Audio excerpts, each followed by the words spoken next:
কেমন আছো সবাই তোমরা? আশা করি নিশ্চয়ই ভালো আছো। আজকে আমার পিছনের ছবি দেখে তোমরা নিশ্চয়ই বুঝতে পারছো আজকে আমি কোথায় নিয়ে যাবো তোমাদেরকে। আজকে আমি তোমাদেরকে ঠাকুরগাঁ জেলায় নিয়ে যাব। বাংলাদেশের সেই বিখ্যাত একটি আম গাছের সঙ্গে পরিচয় করাবো। ঠাকুরগাঁ জেলার বালিডাঙ্গি উপজেলার হরিণমারি মৌজার সীমান্তের একদম মন্ডুমালা গ্রামে এমন ব্যতিক্রমী এক প্রাচীন আম গাছ রয়েছে যা দেখার জন্য মানুষের মধ্যে রয়েছে বিশেষ আগ্রহ। বালিডাঙ্গির সূর্যপুরী আম গাছটার নাম হচ্ছে সূর্যপুরী।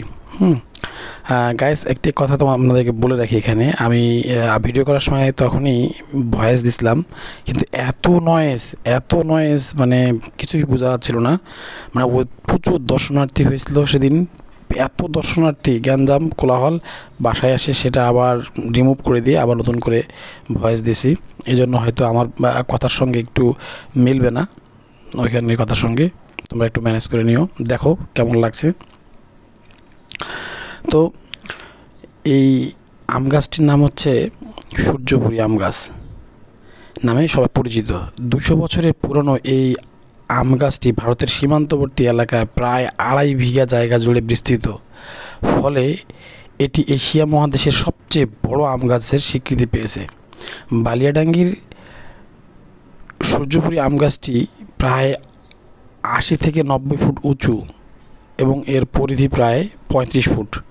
আম গাছের 3 দিক দিয়ে 19টি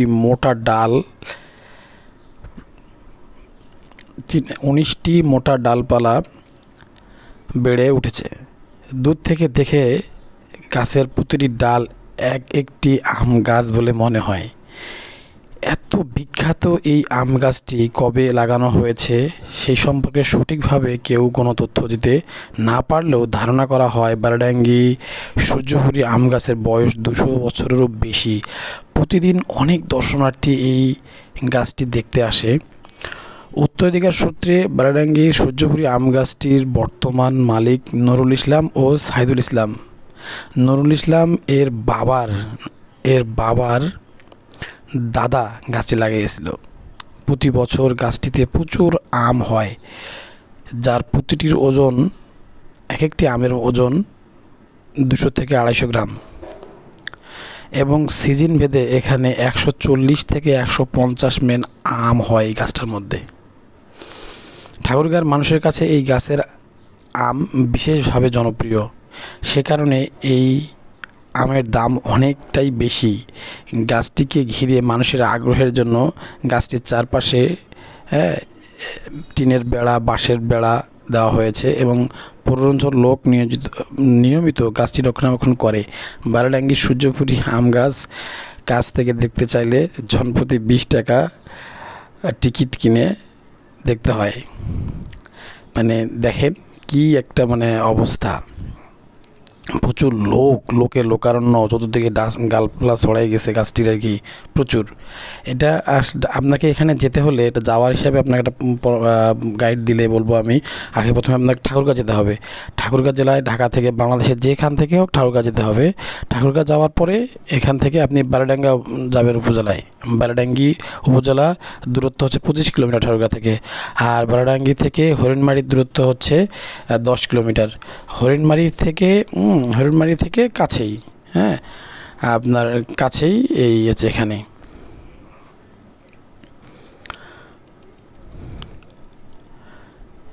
এই গাছটির সব থেকে এক অদ্ভুত ব্যাপার হচ্ছে এই গাছটি যে এত বয়স, তারপরেও এই গাছটি কিন্তু আপনার আমের ফলনে কোনো তারতম্য আসেনি। কোনো বছর একটু কম, কোনো বছর একটু বেশি, এরকম আর কি। গাছটিতে প্রচুর আম হয়, এটাই সব থেকে বড় আশ্চর্য বিষয়। এখানে সিজন ভেদে, একটু আগে বলছিলাম আপনাদেরকে, সিজন ভেদে 140 থেকে 160 মণ পর্যন্ত আম হয়ে যায়। গাছটার রং পরিবর্তন হয়, এক এক সময় গাছটাকে এক এক রঙে দেখা দেয়।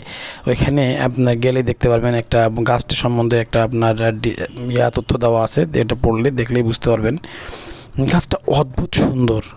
এই গাছে বর্তমানে এই এলাকার মধ্যে এক চাঞ্চল্য তৈরি হয়েছে, যা বলা হচ্ছে যে দক্ষিণ এশিয়ার মধ্যে সবথেকে পুরনো অনেক গাছ আছে, এর মধ্যে আম গাছটাই সবথেকে পুরনো আর কি। এই আম গাছটাই অনেক পুরনো, আম ভাঙা হয়নি, গাছে প্রচুর আম ছিল তখনও, জুন মাসের শেষের দিকে আম ভাঙা হয়। আমি ঈদের ছুটিতে গিয়েছিলাম আর কি। যাই হোক, আপনারা দেখেন, ভালো লাগবে। আমগুলো অনেক সুন্দর, একটু আশালো হলো মিষ্টি, আশা করি ভালো লাগবে আপনার, তাই না? চমৎকার সুন্দর না? এত সুন্দর, মানে আমি ধারণাই করে উঠতে পারিনি যে আসলে এত সুন্দর একটা আম গাছ এত জনপ্রিয় হয়ে উঠতে পারে। কখন কে জনপ্রিয় হয়ে উঠতে পারে একমাত্র খোদা তাআলা ভালো জানেন। আমি ঘুরে ঘুরে দেখতেছিলাম আর অবাক বিস্ময়ে তাকিয়েছিলাম। প্রচুর দর্শনার্থী, আমি বেশ কিছু দর্শনার্থীর সঙ্গে কথা বলছি, অনেক বয়স্ক, অনেক ইয়াং, অনেক প্রবীণ দর্শনার্থীরা এখানে আসছে আর কি। ঠিক আছে, আপনিও আসেন, আপনার প্রিয়জনকে সঙ্গে নিয়ে, পরিবারকে সঙ্গে নিয়ে, বন্ধুবান্ধবকে সঙ্গে নিয়ে আসেন। আপনি দেখতেই পাচ্ছেন যে কী পরিমাণ দর্শনার্থী হয়েছে এখানে। দর্শনার্থীগুলো ওই দিন এত পরিমাণে, মানে আমি দেখছি যে 4 চাকা নিয়ে আসতেছে অনেকেই, হাইয়েস্ট প্রাইভেট কার, বাড়ি রিজার্ভ করে করে নিয়ে এসে প্রচুর রংপুর থেকে আসতেছে, দিনাজপুর থেকে আসতেছে, প্রচুর লোকজন আসতেছিল। আমি শুধু দেখতেছিলাম যে কীভাবে এটা মানে মানে সম্ভব, একটা আম গাছ এত জনপ্রিয় হয়ে গেছে আর কি। ঠিক আছে, বেশি বড় করবো না, ভিডিওটা শেষ পর্যায়ে নিয়ে করে দিচ্ছি। ভিডিওটা বড় হয়ে গেছে। সবাই ভালো থাকবেন এই প্রত্যাশাই করতেছি। সবাইকে আবার অবশ্যই আমার চ্যানেলটি সাবস্ক্রাইব করবেন, বেশি বেশি শেয়ার করবেন, লাইক কমেন্ট করবেন। আপনারা যদি সাবস্ক্রাইব না করেন, উৎসাহ না দেন, আমি কীভাবে এত কষ্ট করে ভিডিওগুলো করি। ভিডিওগুলো আসলে আপনারা অবশ্যই আমাকে আগ্রহ দিবেন, উৎসাহ দিবেন, বেশি বেশি দেখবেন। ধন্যবাদ সকলকে।